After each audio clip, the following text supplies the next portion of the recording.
हम अभी पढ़ रहे हैं क्योंकि महादेव के इष्ट प्रभु श्री राम हैं और प्रभु श्री राम के इष्ट महादेव हैं।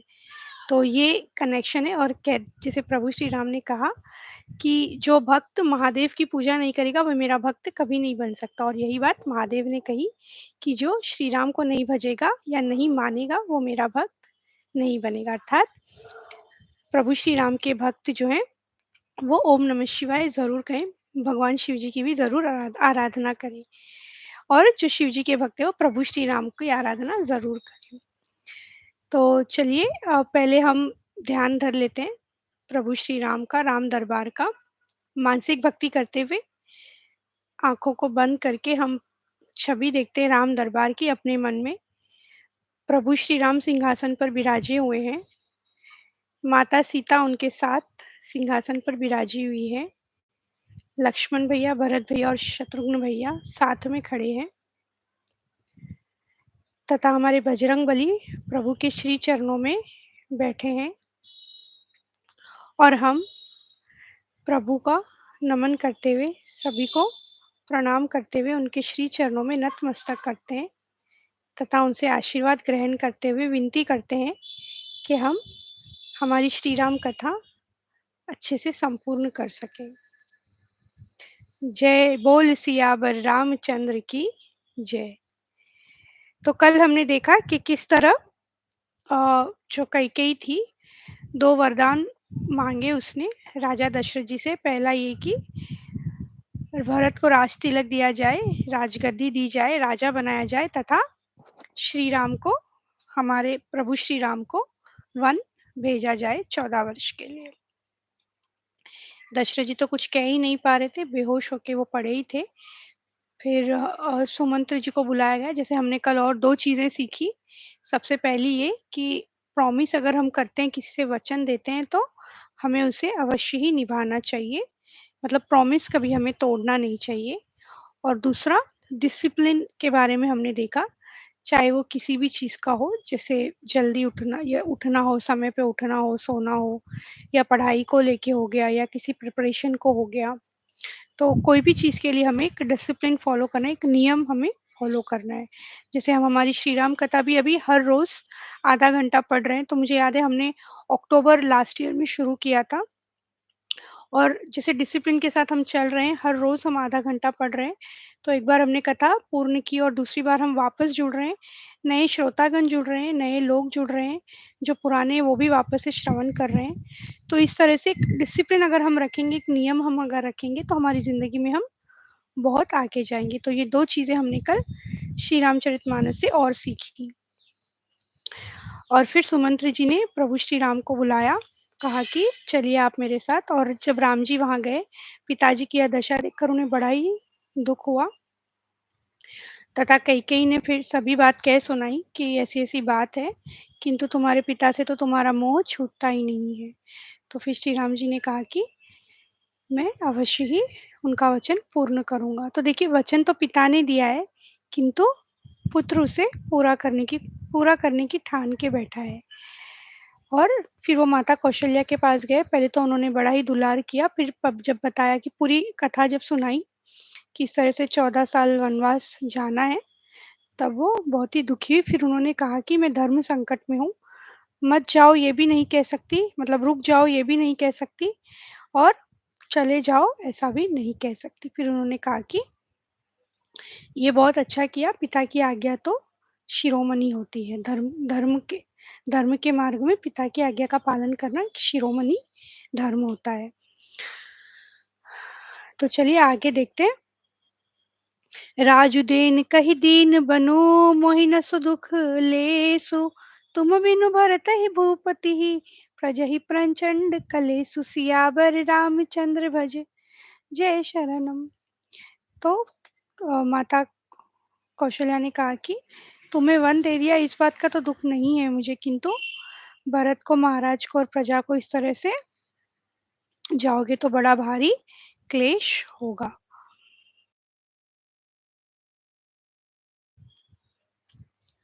यह बिचारी नहीं करऊं हट झूठ सनेहु बढ़ाई मानी मातु कर नाथ बलि सुरत बिसरि जनि जाई सियाबर रामचंद्र भज जय शरणम।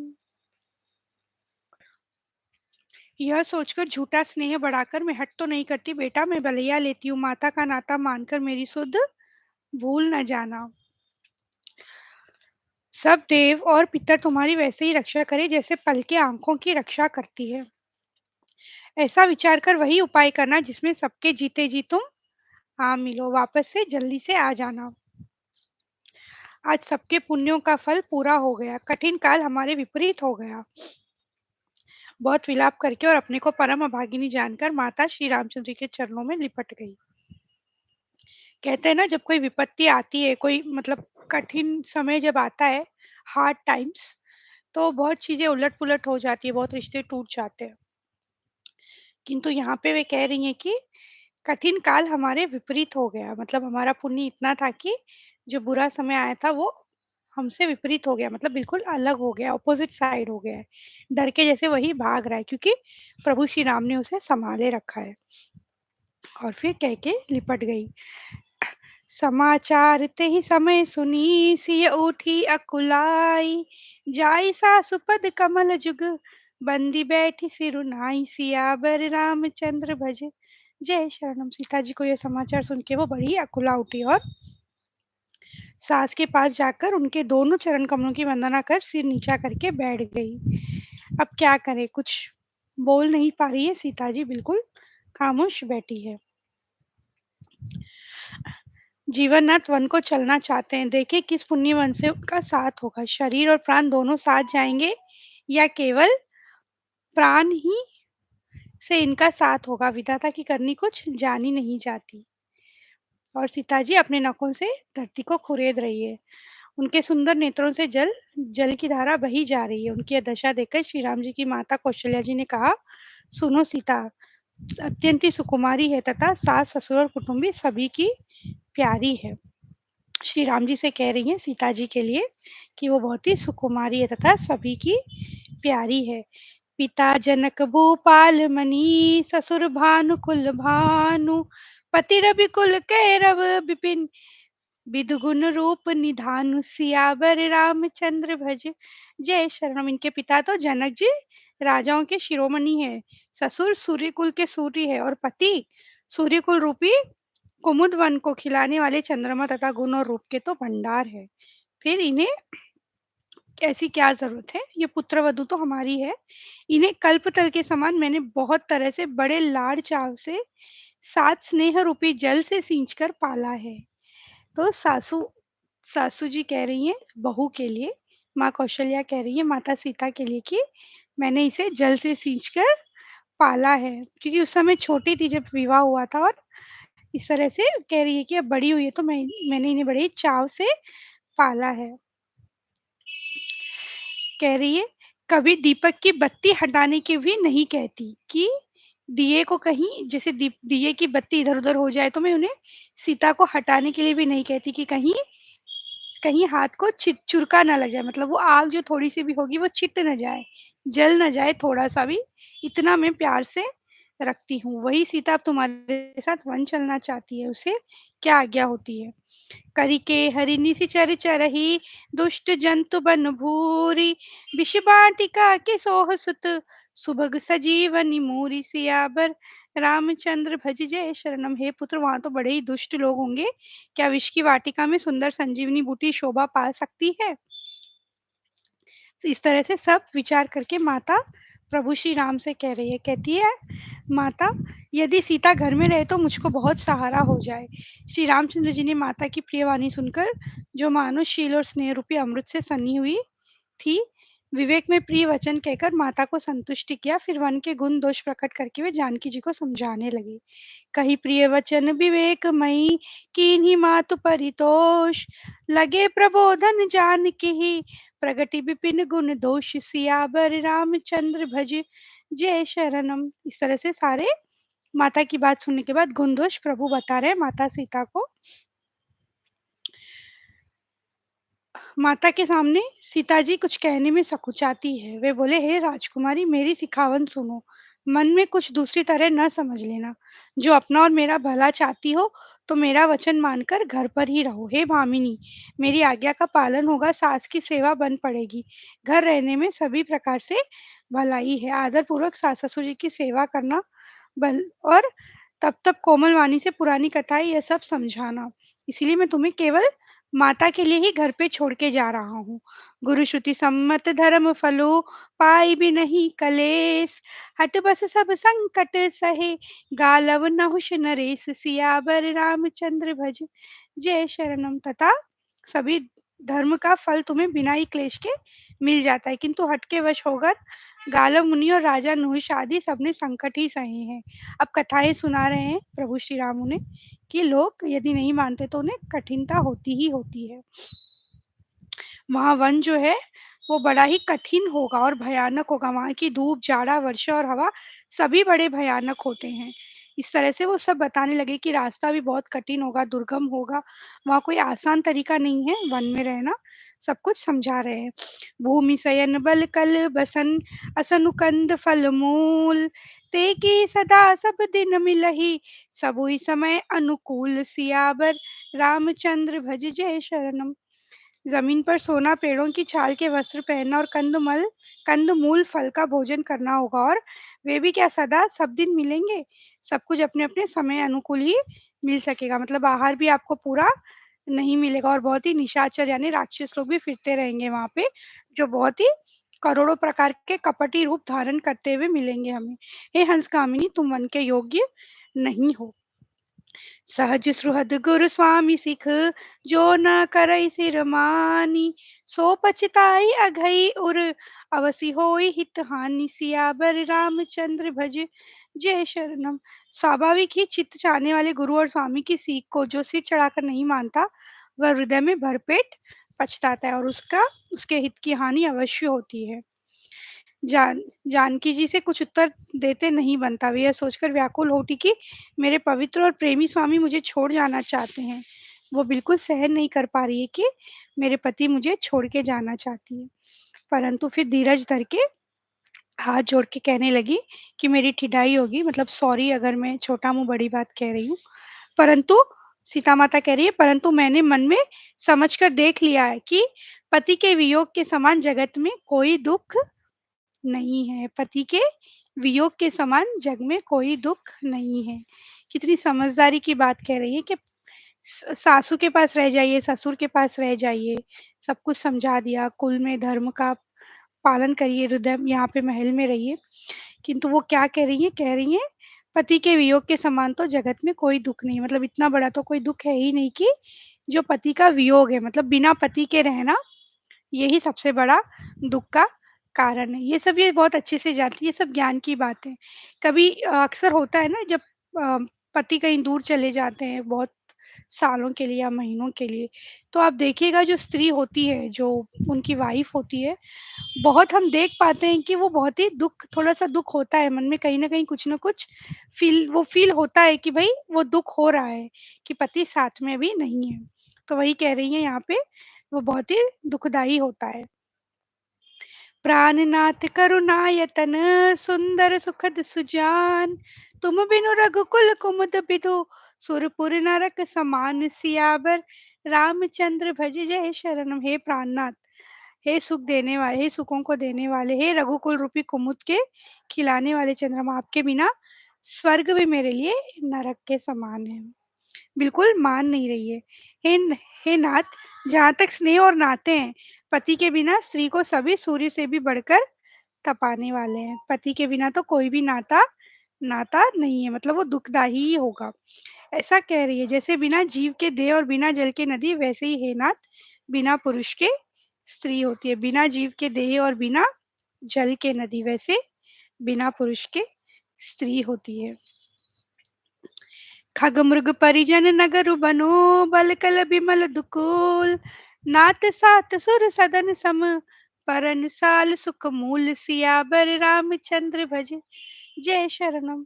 हे नाथ, आपके साथ पक्षी और पशु ही मेरे कुटुंबी होंगे, वन ही नगर और वृक्ष की छाल ही निर्मल वस्त्र होंगे, और पर्णकुटी मतलब जो पत्तों की झोपड़ी होगी, हट ही स्वर्ग के समान सुखों की मूल होगी।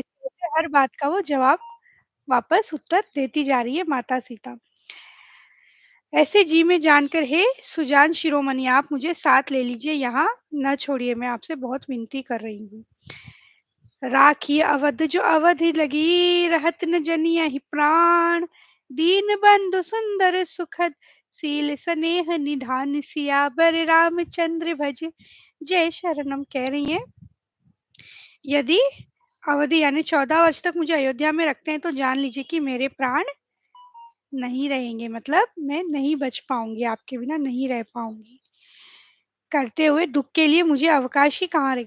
आपके पैर धोकर पेड़ों की छाया में बैठकर मन में प्रसन्न होकर हवा करूंगी, मतलब पंखा झुलाऊंगी।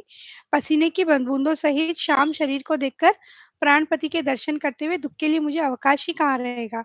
इतना सब काम रहेगा, दुख के लिए टाइम किसके पास रहेगा। प्रभु के साथ रहते हुए मेरी ओर कोई आंख उठाकर देखने वाला भी होगा क्या? ऐसा कौन है जो मेरी तरफ आंख उठाएगा जब मैं प्रभु के साथ रहूंगी। ऐसे ही बचन कठोर सुनी जो हृदय बिलगान, तो प्रभु विषम वियोग दुख सही हई पावर प्राण सियाबर रामचंद्र भज जय शरणम। ऐसे कठोर वचन सुनकर भी जब मेरा हृदय न फटा तो हे प्रभु, ये पामर प्राण आपके वियोग के भीषण दुख सहेंगे, मतलब लेके चलिए, नहीं होगा। ऐसा कहकर वे बड़ी ही व्याकुल हो गई और वचन के वियोग को भी संभाल न सकी, मतलब क्या बोलना है वो भी समझ में नहीं आ रहा है अब। उनकी यह दशा देखकर श्री रघुनाथ जी ने अपने जी में जान लिया कि हठपूर्वक इन्हें यहाँ रखने से ये प्राणों को न रखेगी। तब कृपालु सूर्यकुल के स्वामी श्री रामचंद्र जी ने कहा कि सोच छोड़कर मेरे साथ वन को चलो, आज विषाद करने का अवसर नहीं है, तुरंत वन वन गमन की तैयारी करो। समझ में आ गया कि छोड़ के जाऊंगा तो कहीं ये कुछ कर न ले, चलो मेरे साथ जल्दी से चलो।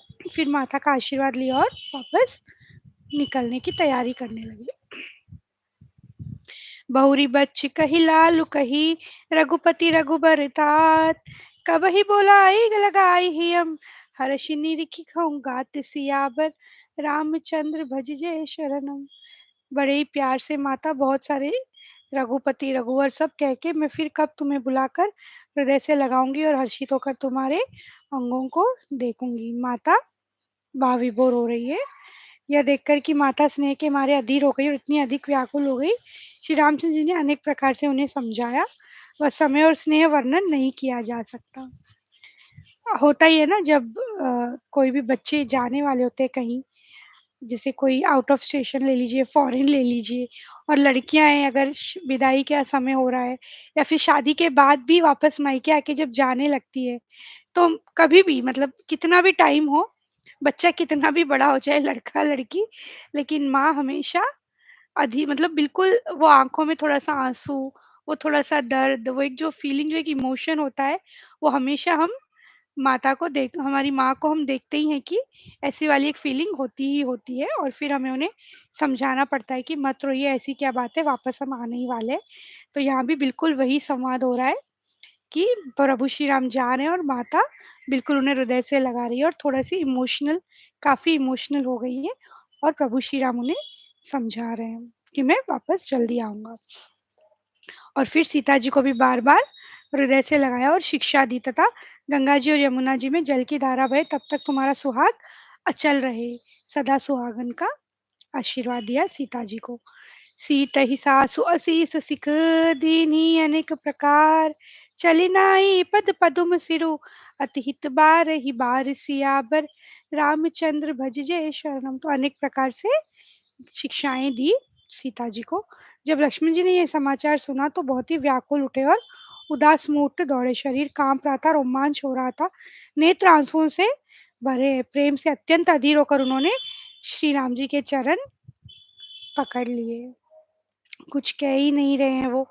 मुझको श्री रघुनाथ जी क्या कहेंगे, घर पर रखेंगे या साथ ले चलेंगे। श्री रघुनाथ जी ने भाई लक्ष्मण को हाथ जोड़े और शरीर तथा घर सभी से नाता तोड़े हुए खड़े देखा। मतलब बिल्कुल इस तरह से वो दिख रहे थे कि सब कुछ नाता जैसे तोड़ के खड़े ही हो। मातु पिता गुरु स्वामी सीख सिर धरि करहि सुभायम, लयो लाभ तिन जन्म कर, न तरु जन्म जग जायम, सियावर रामचंद्र भज जय शरणम। जो लोग माता-पिता, गुरु और स्वामी की शिक्षा को स्वाभाविक ही सिर चढ़ाकर उसका पालन करते हैं, उन्होंने ही जन्म लेने का लाभ पाया, नहीं तो जगत में जन्म व्यर्थ ही है।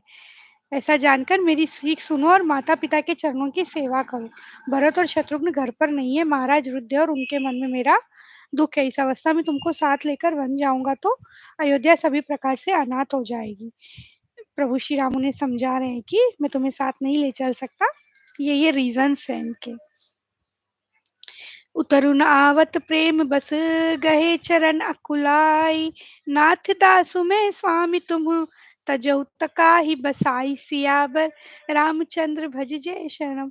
कोई उत्तर नहीं दिया लक्ष्मण जी ने और श्री राम जी के चरण पकड़ लिए, कहा हे नाथ, मैं दास हूँ और आप स्वामी हैं, अतः आप मुझे छोड़ ही दे तो मेरा क्या वश है। अगर आप मुझे छोड़ के जाएंगे तो फिर क्या ही मतलब हुआ मेरे जीने का। मैं तो प्रभु आपके स्नेह में पला हुआ छोटा बच्चा हूँ। कहीं हंस भी मंदराचल या सुमेरु पर्वत को उठा सकता है? हे नाथ, स्वभाव से ही कहता हूँ, आप विश्वास करें, मैं आपको छोड़कर गुरु, माता-पिता किसी को भी नहीं जानता। मेरे तो वे सब कुछ केवल आप ही हैं। गुरु, माता-पिता जितने भी प्रभु ने अभी नाम कहे, कह रहे मेरे तो वो सब कुछ आप ही हैं। करुणा सिंधु संबंधु के सुनि मृदु बचन बिनीत, समुझाए उर लाई प्रभु, जानि सनेह सभीत, सियावर रामचंद्र भज जय शरणम। तो प्रभु ने कारण डरे हुए जानकर हृदय से लगाकर फिर समझाया, हे भाई, जाकर माता से विदा मांगा और जल्दी वन को चलो। रघुकुल के श्रेष्ठ श्री रामचंद्र जी की वाणी सुनकर लक्ष्मण जी बड़े ही आनंदित हो उठे। अब वो बिल्कुल छोड़ ही नहीं रहे, लक्ष्मण जी चलना ही है तो मुझे चलना ही है।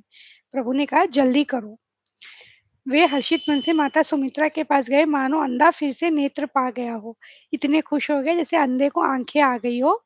इस तरह से वो इतने खुश होके अपनी माता सुमित्रा के पास चले। समुझ सुमित्राम राम सिय रूप सुशील स्वभाव, नृप सनेहु लखि धुनेउ सिरु, पापिनि दीन कुदाउ, सियावर रामचंद्र भज जय शरणम। ये सब देख के कहा कि पापिनी कैकेयी ने तो बुरी तरह घात लगाया है। जानकी जी अब लक्ष्मण जी को कह रही है, जानकी जी तुम्हारी माता है और सब प्रकार से स्नेह करने वाले श्री रामचंद्र जी तुम्हारे पिता है। जहाँ श्री राम जी का निवास हो वही अयोध्या है। जहाँ सूर्य का प्रकाश हो वही दिन है। यदि निश्चय ही सीताराम वन को जाते हैं तो अयोध्या में तुम्हारा कुछ भी काम नहीं है। बॉन्डिंग देखिए आप, मतलब यहाँ पे माता और पुत्र की, जो सुमित्रा माता जी हैं लक्ष्मण जी की, उनकी बॉन्डिंग आप देखिए कि कंपैटिबिलिटी कितनी अच्छी है। वो क्लियरली कह रही है, क्या कह रही है कि जहाँ श्री राम और सीता होंगे वही तुम्हारा काम है, वही अयोध्या है और वही तुम्हारा काम है, बाकी और जगह काम नहीं है। तो पुत्र और माता की कंपैटिबिलिटी का यहाँ पे बहुत अच्छा उदाहरण हमें देखने को मिलता है। बुरी भाग भाजनु भयहु, मोहि समित बलि जाऊं, जो तुमरे मन छाड़ी छलु, किन राम पद ठाऊं, सियावर रामचंद्र भज जय शरणम। हे पुत्र, मैं बलिहारी जाती हूँ, बड़े सौभाग्य के पात्र हैं हम, क्योंकि श्री रामचंद्र जी के चरणों में स्थान प्राप्त किया है। नहीं तो राम से विमुख पुत्र से अपना हित जानती है वो तो बांझ ही अच्छी। कह रही है माता कि यदि श्री राम से जो अ, विमुख हो जाएंगे, ऐसे पुत्र होने से तो बांझ ही होना अच्छा है। तो ये बहुत बड़ी बात है कि तुम प्रभु श्री राम के साथ जा रहे हो, मैं भी यही चाहती हूँ। कॉन्फिडेंस कितना बढ़ा रही है वो लक्ष्मण जी का, कि भाई आप जो तुम कर रहे हो वो सही है, जाओ और वो काम करो, एनकरेज कर रही है उन्हें। ये तो तुम्हारे ही भाग्य है जिसके कारण तुम वन को उनके साथ जा रहे हो, इसका और कोई कारण नहीं है। संपूर्ण पुण्यों का सबसे बड़ा फल यही है कि श्री सीताराम जी के चरणों में स्वाभाविक प्रेम हो, श्री सीताराम जी के चरणों में स्वाभाविक प्रेम हो और कर्म से उनकी सेवा करना है। श्री सीताराम जी की हमेशा सेवा करना और उनके चरणों में ही हमेशा रहना। तो जैसे बिल्कुल चरणों वाली बात आई है तो एक प्यारी सी लाइन मुझे याद आई है राम के चरणारविंदे राघव के चरणारविंदे राम के चरणारविंदे राघव के चरणारविंदे मेरे तो आधार सीता राम के चरणारविंदे मेरे तो आधार सीता राम के चरणारविंदे। तो चरणों की बात आई है लक्ष्मण जी की, बिल्कुल, बहुत एकदम सही ये लाइन बैठती है कि मेरे तो आधार सीताराम के चरणारविंद। हमारे लिए भी ये बिल्कुल लागू होती है बात। अब श्री रामचंद्र जी पधारे, ये प्रिय वचन कहकर मंत्री ने राजा को उठाकर बैठाया। सीता सहित दोनों पुत्रों को वन के लिए तैयार देखकर राजा बहुत ही व्याकुल हो उठे।